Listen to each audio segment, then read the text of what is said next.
Isang mapagpalang araw ho sa inyong lahat mga ka-YouTube. Welcome po sa Eric's Vlog. At ngayong araw po na ito ay pag-usapan po natin yung aking video na napanood tungkol po doon kay Senator Rapi Tulfo. At ang topic po na pinag-uusapan na mainit po nung isang araw, ayun pong collection po ng PTA na nangyayari po sa mga pampublikong paaralan dahil sinasabi po sa kanya ng mga tao na gumawa daw po siya ng batas na magpipigil o magpapahinto sa paniningil po ng koleksyon ng mga PTA sa mga pangangailangan sa school gaya ng mga electric fan, printer at kung ano-ano pa. Subalit ang nangyari po ay ang sabi po niya doon sa kanyang pagsasalita sa Senado o sa hearing na yon ay hindi na pala kailangan gumawa ng batas dahil meron na pong batas na umiiral po. At ito pong batas na ito ay hindi lang po na i-implement, kaya ang nangyayari po ay hindi po nagagawa ng paraan na mapahinto ang paniningil po o koleksyon doon po sa mga pangangailangan nga sa school. At meron pong isang senador na nagsabi na wala naman daw pong nangyayaring ganon na naniningil daw ng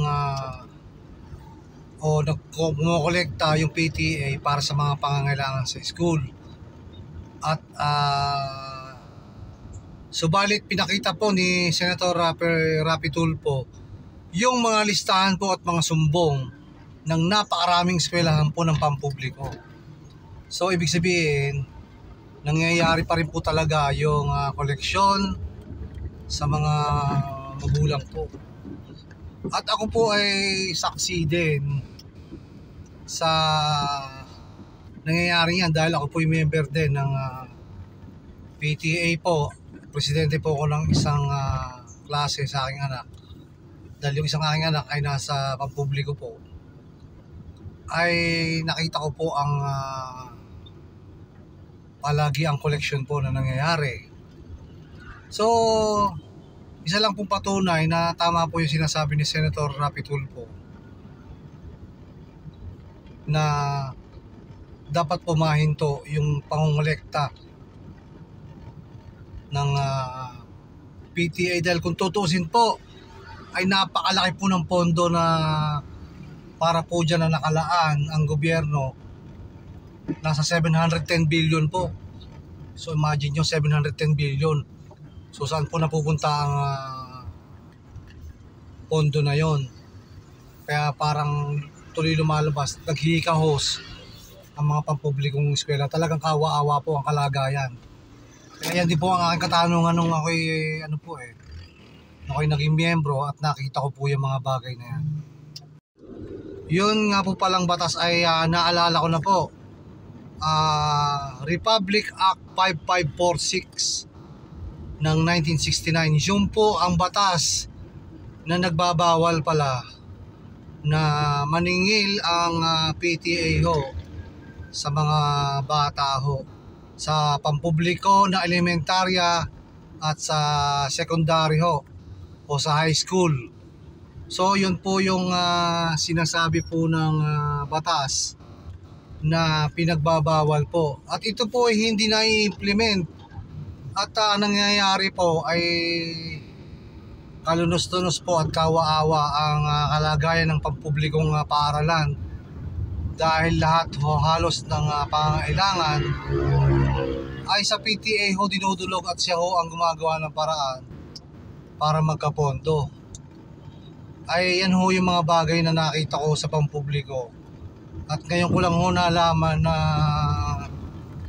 ang pangongolekta po pala dyan sa pampublikong paaralan ay napakatindi po.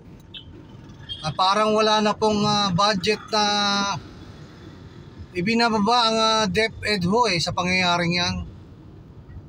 Ay biro nyo ho'y lahat ho ng galaw halos ng mga paaralan na yan ay sa PTA ho ang takbuhan at ang gumagawa ng paraan. Kaya ho, yun nga, nabanggit ho ni Rapi Tulfo ho yun dahil marami hong magulang ang nagsumbong sa kanya. So ang aking hong inire-report ay yung o dinidiscuss ho dito ay yun hong ginawang talumpati ho o pagsasalita ni Rapi Tulfo tungkol nga po dito sa batas na umiiral na nagbabawal ho sa pangongolekta ng PTA po sa ating mga mag-aaral. Siyempre po yung mga magulang po noon ang pumapasan ng lahat ng mga pangailangan at contribution. So yun po, medyo matindi po yung